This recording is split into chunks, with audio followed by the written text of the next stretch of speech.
Bien, nous voici en plein mois de janvier pour commémorer, célébrer le baptême de Jésus tel qu'on l'a dans l'Évangile de Matthieu. C'est le texte à peu près le plus court. En fait, Marc est très, très court tout de suite au début. Je ne sais pas si vous avez jamais remarqué que le baptême de Jésus n'arrive qu'au chapitre 3 dans l'Évangile de Matthieu. Il y a déjà beaucoup de choses qui se sont produites. Alors, ça arrive comme ouverture à ce qu'on appelle le ministère public de Jésus. Ce qui est particulier, et si vous me permettez, aujourd'hui, on va faire un petit cours d'histoire à partir des textes de cette semaine.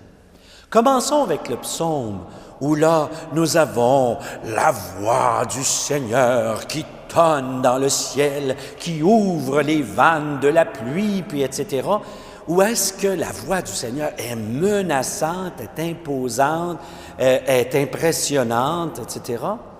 Et là, vous avez le texte d'Isaïe qui dit que le Messie n'élèvera même pas la voix, et etc.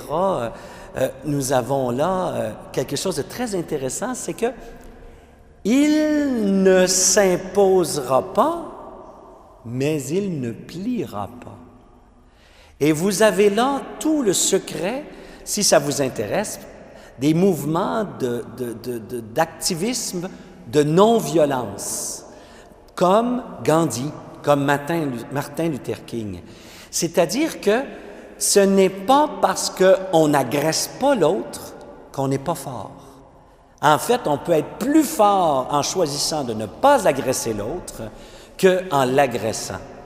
Eh bien, on voit qu'il y a un mouvement, un déplacement déjà entre le psaume et la lecture d'Isaïe sur la vision de Dieu et sur la vision du Messie. Si bien que quand on arrive avec Matthieu, on voit que Jésus, il entre dans une démarche de conversion. Et je vais vous dire, ce n'est pas quelque chose de banal. C'est pas pour rien que dans l'Évangile, plus tard, on va revenir sur cette question-là. C'est pas pour rien qu'on va comparer Jean-Baptiste et Jésus. Ce n'est pas pour rien que même après la mort de Jésus, il y a des gens qui vont se poser la question, mais lequel des deux était le plus grand? Est-ce que le fait que Jésus soit baptisé par Jean dévoile en fait que Jean est plus grand que Jésus? Comme probablement peut-être certains disciples de Jean ont eu tendance à le dire, ben oui, si Jésus se fait baptiser par Jean, c'est parce que Jésus reconnaissait en Jean une priorité. Les disciples de Jésus ont eu à expliquer ça, ont eu à justifier ou à expliquer pourquoi Jean est entré dans une démarche. Il ne faut pas oublier que le baptême de Jean est une démarche marginale. Marginale dans le sens que ça n'appartient pas du tout au judaïsme officiel. C'est le geste prophétique d'un prophète en marge du judaïsme officiel. Et puis qui se faisait regarder, on n'osait pas trop, on ne savait pas trop comment le situer. Oui, on reconnaissait qu'il y avait chez lui quelque chose de prophétique, mais il demandait des choses exigeantes aussi. Et puis, on n'osait pas trop adhérer d'emblée à tout ce qu'il disait. Jean-Baptiste pose un geste de conversion, mais on va dire ça, un geste charismatique ou prophétique, si vous voulez. C'est-à-dire qu'il n'a pas d'autorité. C'est pas quelque chose que la structure du judaïsme lui dit de faire. Au contraire, il leur dit, venez faire quelque chose d'unique, d'inhabituel, mais avec une très grande profondeur. Voici un nouveau commencement, voici venu le temps d'un nouveau commencement. On voit donc Jésus entrer dans l'eau et en ressortir, bien sûr, avec la confirmation qu'il est le Fils de Dieu. Alors là, on est en face de quelque chose de vraiment intéressant. Parce que Paul va nous dire que le baptême, pour nous, c'est comme l'entrée dans la mort et la résurrection du Christ. C'est-à-dire qu'on entre dans sa mort et on en ressort vainqueur. Voyez le mouvement que je fais d'entrer, de descendre pour ressortir vainqueur. Mais Paul, quand il fait ça, il applique en réalité la vieille recette de l'Exode qui célébrait le passage de l'entrée dans la mer. On entre esclave et on ressort libre. Voyez le mouvement qui est fait, la descente dans la mer pour en ressortir libre. On va connaître encore cette autre traversée du Jourdain, cette fois, sous Josué, où on entre dans le Jourdain et on arrive en Terre Sainte.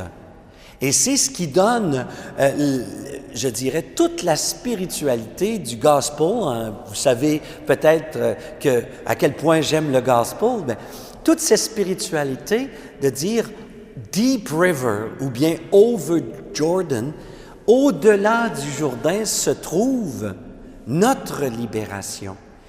Et c'est bien sûr que dans le gospel, ce dont on parle, c'est une frontière qui était représentée par un fleuve entre deux États. Si je réussis à traverser le fleuve, je vais être libre de l'autre côté. Tout ça nous parle d'une seule et même réalité. Cette compréhension qu'il y a une descente dans les profondeurs de la terre, une descente, on descend pour pouvoir ressortir libre. Et en cela, le Christ, dans sa mort et sa résurrection, il est, on pourrait dire, imbibé de toute l'histoire de son peuple et de tous les plus grands actes de salut qu'il y a dans la première alliance. Dans le texte qui nous intéresse, ça nous aide à comprendre aussi. Certains voient clairement le fait que Jésus, docile, entrant dans l'eau du baptême, est déjà l'annonce de son entrée dans le tombeau. C'est-à-dire, c'est déjà le choix de se soumettre à toute chose pour que la libération arrive. Donc, déjà, il annonce dans ce geste qu'il ira jusqu'au bout. Ce qui est intéressant dans ça aussi, c'est le fait qu'il est appelé par Dieu. Celui-ci est mon fils en qui j'ai mis tout mon amour, etc. Parce que les phrases sont un petit peu différentes d'un évangile, mais ce qui est la clé, c'est qu'il est confirmé dans son identité. Pour ceux qui douteraient que, parce qu'il fait ça, il n'est pas le Fils de Dieu, voici qu'il y a justement la confirmation. Parce qu'il fait ça, il est le Fils de Dieu. Comme on peut avoir des doutes, comment se fait-il que le Fils de Dieu passe à travers la mort? Les premiers apôtres ne s'y tromperont pas, car celui-ci est mon Fils, qui est en réalité un psaume messianique. Celui-ci est mon Fils en qui j'ai mis tout mon amour, ma complaisance, on le traduit de plusieurs façons, a d'abord été utilisé pour parler de la mort de Jésus. Donc, les plus anciens textes qui utilisent ce verset du psaume vont parler de la mort et de la résurrection de Jésus. Mais les apôtres et les auteurs bibliques vont comprendre que déjà le baptême annonçait le Fils. Donc, on appelle ça aller à rebours. Dès le baptême, Jésus était le Fils, mais en fait, non, pas tout à fait. À un moment donné, ils vont comprendre que dès la naissance, il était le Fils bien-aimé du Père.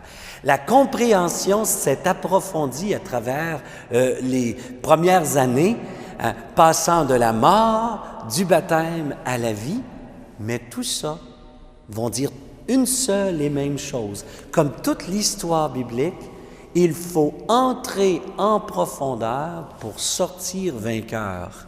Et ce n'est justement pas parce que le Christ est docile à son humanité qu'il est moins fils. En fait, c'est en étant pleinement docile à son humanité et à sa mission qu'il se manifeste comme le véritable Fils de Dieu. Ce que nous dit le texte d'aujourd'hui. Alors, bonne lecture, bon dimanche et au plaisir.